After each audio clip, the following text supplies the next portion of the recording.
Tuesday morning, and Cabinet Secretaries Joseph Lenku, Professor Jacob Kaimenyi and Charity Ngilu turned up at the National Assembly as expected by MPs. But although Ngilu, the Lands Cabinet Secretary, went ahead to take her share of questions, her interior and education counterparts appeared to have vanished into the thin air. And the apparent snub did not go down well with MPs. But now, when you bring someone like Lenku, who thinks like it was a charity, in fact, I think up to now he's not convinced it's the CS for internal security.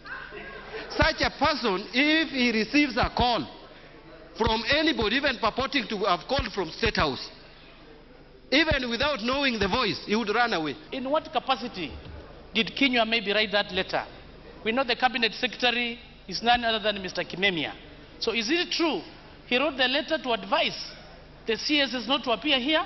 Or what is the issue, Mr. Speaker? Besides Lenku and Kaimenyi, the Attorney General Professor Jacky Maribe and the Chairman of the Constitution Implementation Commission, Charles Nyachai, were also on the MP's firing line for daring to criticize Parliament's summoning of Cabinet Secretaries. The Attorney General, the way he's going, he's becoming a very bad advisor to the Honorable the President. But sometimes the conduct of these commissioners, particularly Mr. Nyachai, makes him look like he considers himself the Governor General of Kenya, Mr. Speaker. Leader of Majority Aiden Duale, however, put a robust defense for the absent CSs. Just like the way other members of the executive fail to appear before respective committees' summons. And what do you do when they don't come? They give a reason, they are given another opportunity. But even as Land Secretary Charity Ngilu was lauded for appearing before the House, which essentially meant she ignored Kenya's directive, why she did so remained the question on everyone's mind. To come and talk to the General Committee, it's okay. Just as I've heard, same committee that is used by the National Treasury, CSO comes to give position of government. So Kenya was wrong? I'm not saying he was wrong. Executive and Parliament will continue to talk.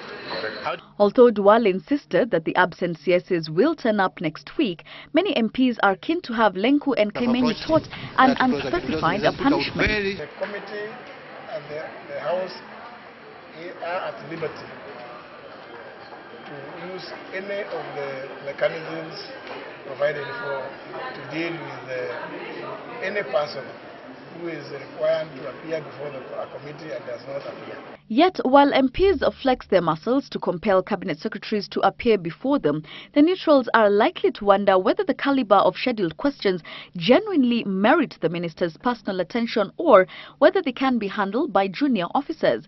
The first round of questions today, for instance, were steps being taken by the government to safeguard custody of files and other documentation relating to land, when the government intends to issue title deeds to owners of parcels of land in former settlement schemes, criteria applied by the government to determine areas to be designated as sub-counties. The number of livestock recovered by the police following the June 6, 2004 raid by cattle rustlers in Nandony, Akwichates areas of Baringo County. Action being taken against heads of schools or colleges who continue to withhold certificates awarded to students, and number of incidences of cheating and irregularities in the KCSE examinations in the last 3 years, the identities and disciplinary measures taken against culpable persons. Jacky Maribe for The Big Question.